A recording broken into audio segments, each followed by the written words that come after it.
Shalom, selamat pagi Bapak Ibu Saudara-saudari yang dikasihi Tuhan kita Yesus Kristus. Kembali lagi bersama kita di sini di dalam edisi Renungan Harian yang boleh kita dengar pada pagi ini. Bapak Ibu Saudara-saudari, sebelum kita melangkah melakukan aktivitas kita, mari sejenak kita awali aktivitas kita bersama bersekutu mendengarkan firman Tuhan yang boleh kita dengarkan melalui renungan hari ini. Untuk itu kita satukan hati pikiran kita berdoa. Bapa di surga, terima kasih buat penyertaan Tuhan yang sampai pada pagi hari ini.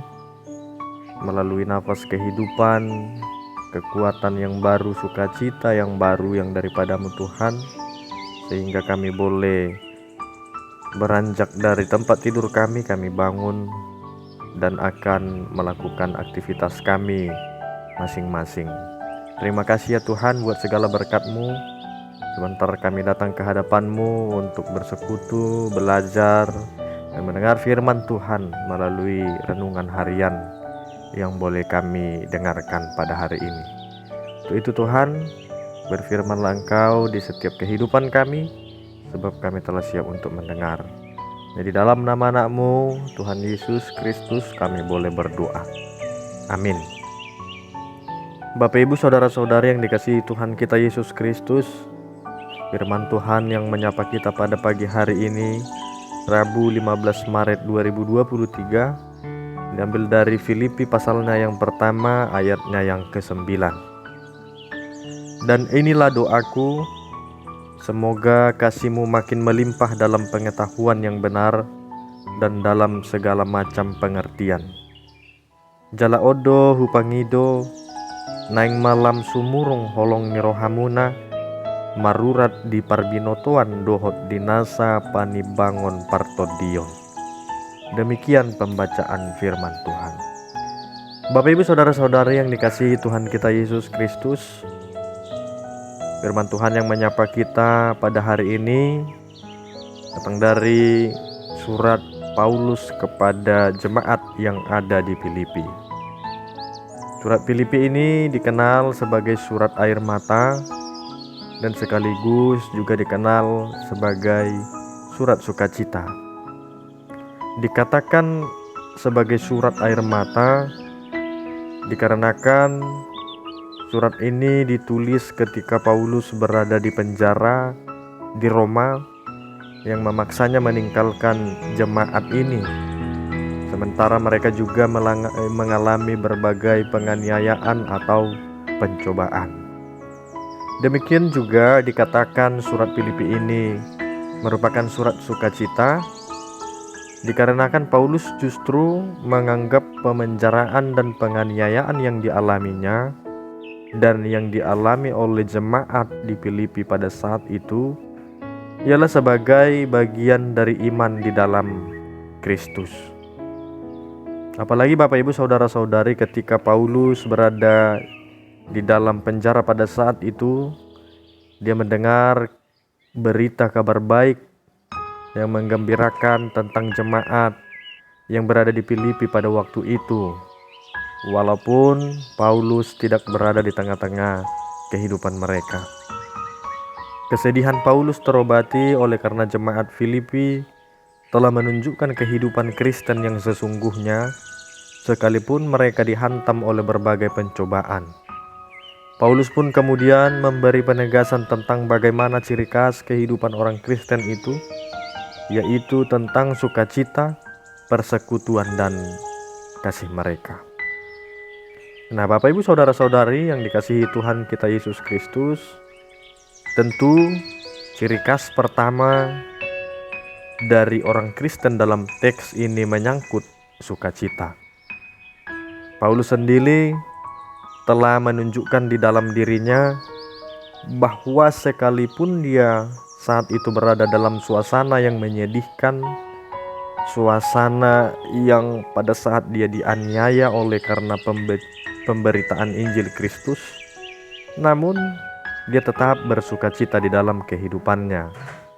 Dan itu sangat terungkap jelas di pasal 4 ayatnya yang keempat, dikatakan, bersukacitalah senantiasa di dalam Tuhan. Sekali lagi kukatakan, bersukacitalah. Nah, Bapak Ibu Saudara-saudari, dengan kata-kata ini Paulus tidak bermaksud untuk menganggap remeh atau mengabaikan begitu saja penderitaan atau pencobaan. Namun, satu hal yang penting bagi Paulus ialah berbagai penderitaan ataupun pencobaan itu seharusnya dipahami sebagai salah satu akibat yang harus kita terima karena memilih percaya kepada Kristus. Selain itu juga Bapak Ibu Saudara-saudari yang dikasihi Tuhan, dalam teks renungan kita pada hari ini disebutkan bahwa sukacita orang Kristen itu dapat terlihat dalam dan melalui doa mereka, yaitu selalu membawa manusia kepada kemurahan Allah. Itulah doa orang Kristen yang penuh dengan sukacita, yang dapat mengubah kehidupan umat Tuhan menjadi lebih bersemangat, sebab mampu membawa diri sendiri dan orang lain ke dalam sukacita dan damai sejahtera Allah yang begitu besar. Dan dalam pengertian luas, kehidupan orang Kristen seharusnya dapat mendatangkan sukacita bagi dunia dimanapun dia berada. Nah, Bapak Ibu Saudara-saudara yang dikasihi Tuhan, kehidupan orang-orang Kristen yang benar tentu ditandai dengan adanya persekutuan yang harmonis, terutama di dalam hal berita Injil. Maksudnya ialah bahwa orang Kristen itu harus pertama-tama merasa bagian dari yang lain, turut mendapat bagian dalam pekerjaan Injil, turut mengambil bagian dalam penderitaan demi Injil, dan juga turut mendapat bagian bersama Kristus. Nah, dalam hal ini kita menjadi satu dengan Kristus dan seterusnya menjadi satu dengan yang lain di antara orang-orang yang percaya pada Kristus Yesus. Bapak Ibu Saudara-saudari, persekutuan orang Kristen yang benar terjadi dan terjalin tidak hanya ketika ada sukacita, tetapi juga ketika menderita atau dipenjara karena Injil, dalam segala hal ataupun di dalam segala situasi. Persekutuan orang Kristen sesungguhnya tidak hanya terlihat melalui persekutuan ketika diadakan kebaktian atau peribadahan bersama, atau boleh kita lihat dari kebaktian minggu, PHD ataupun PA dan kegiatan lainnya.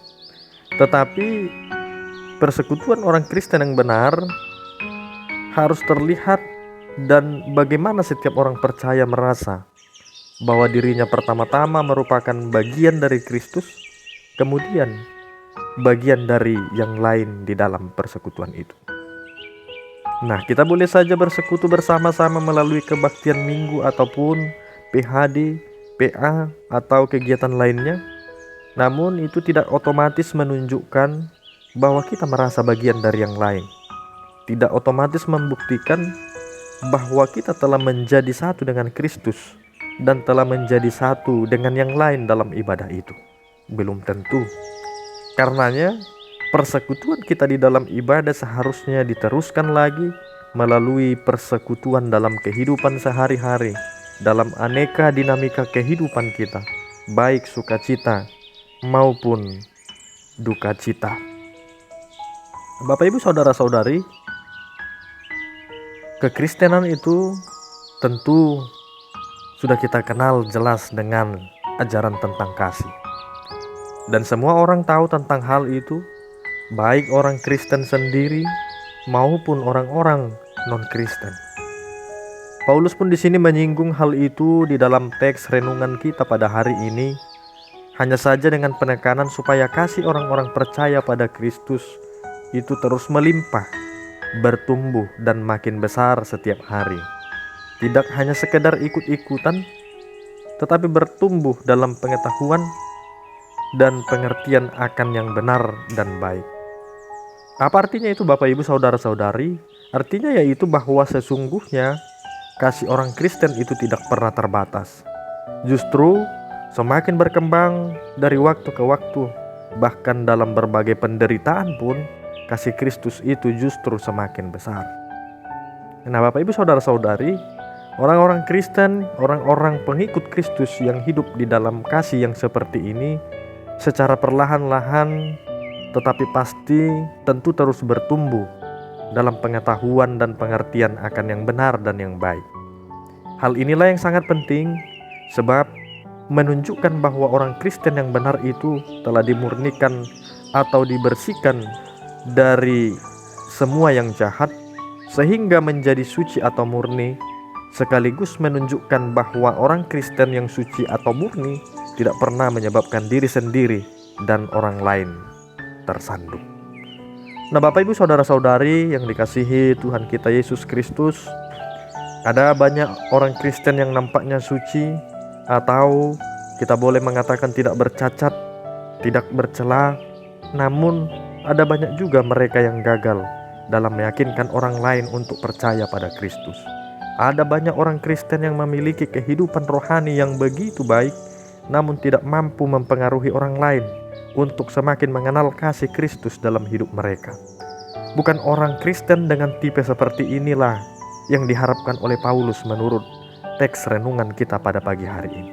Tetapi orang Kristen yang telah disucikan sesungguhnya mampu menarik orang lain kepada Kristus dan menjadikan Kristus sebagai pusat dan arah seluruh kemuliaan, bukan dirinya sendiri.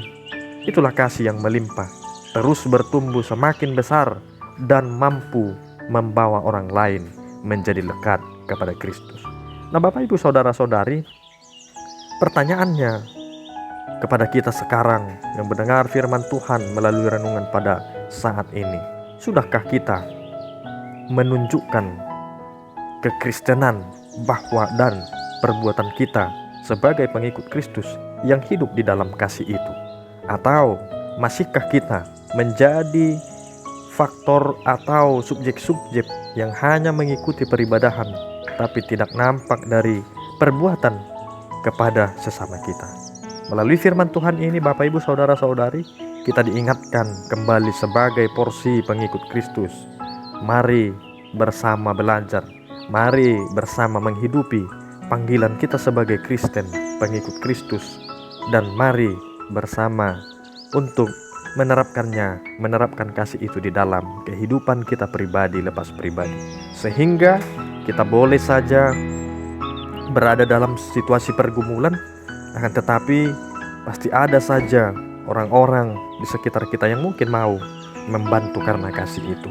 Kita boleh saja bersuka cita di dalam kehidupan kita, dan tetapi kita juga harus mampu membagikan sukacita itu kepada orang lain. Selamat merenungkan, menghidupi firman Tuhan. Selamat beraktivitas. Tuhan Yesus memberkati. Kita berdoa. Segala puji dan syukur kembali kami aturkan kepadamu ya Tuhan Allah kami, di mana pada hari ini Tuhan begitu besar sukacitamu, berkat-Mu melalui firman Tuhan yang boleh kami dengar pada hari ini, menggugah iman kami Tuhan di dalam berproses untuk mengikuti dan menjalani hari-hari kami. Terima kasih Bapa di surga, Engkau ingatkan kami bagaimana sebenarnya karakter pengikut-pengikut Kristus yang boleh kami hidupi di dalam setiap pribadi lepas pribadi yang percaya kepadamu. Untuk itu Tuhan, melalui firman-Mu kami datang kepadamu. Kiranya Engkau berikan kebijaksanaan, kiranya Engkau yang menuntun langkah kami di dalam setiap proses kami, proses pertumbuhan iman kami, dan juga di dalam melakukan aktivitas kami. Berkati kehidupan kami pribadi lepas pribadi Tuhan.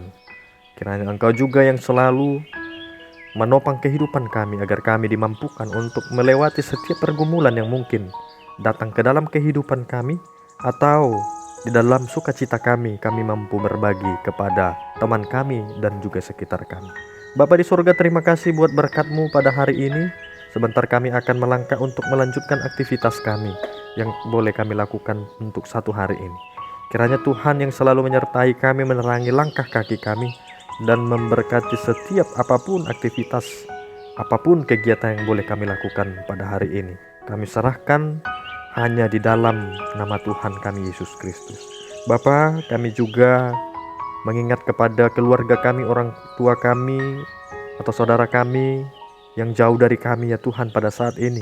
Kiranya Engkau lindungi mereka, berkati setiap kehidupan yang mereka jalani. Terlebih kepada keluarga kami, ya Tuhan, yang mungkin pada saat ini di dalam keadaan tidak sehat atau di dalam keadaan sakit. Kiranya Engkaulah yang selalu memberikan kekuatan yang daripadamu. Berkati Tuhan setiap makanan, minuman, atau obat yang mereka konsumsi, agar menjadi salah satu perpanjangan Tuhan dapat menyehatkan tubuh keluarga kami itu Tuhan, sehingga keluarga kami, saudara kami boleh beraktivitas di dalam kehidupannya pribadi-pribadi. Terima kasih Bapa di surga, sebentar kami juga mengaku atas dosa kesalahan kami yang kami lakukan di dalam kehidupan kami pribadi lepas pribadi. Kiranya Tuhanlah yang menghapuskan dosa kesalahan kami, agar kami semakin layak datang ke hadapan-Mu. Terpuji dan termuliakanlah nama-Mu Bapa di surga. Melalui anak-Mu Tuhan Yesus Kristus, kami telah berdoa dan mengucap syukur. Amin.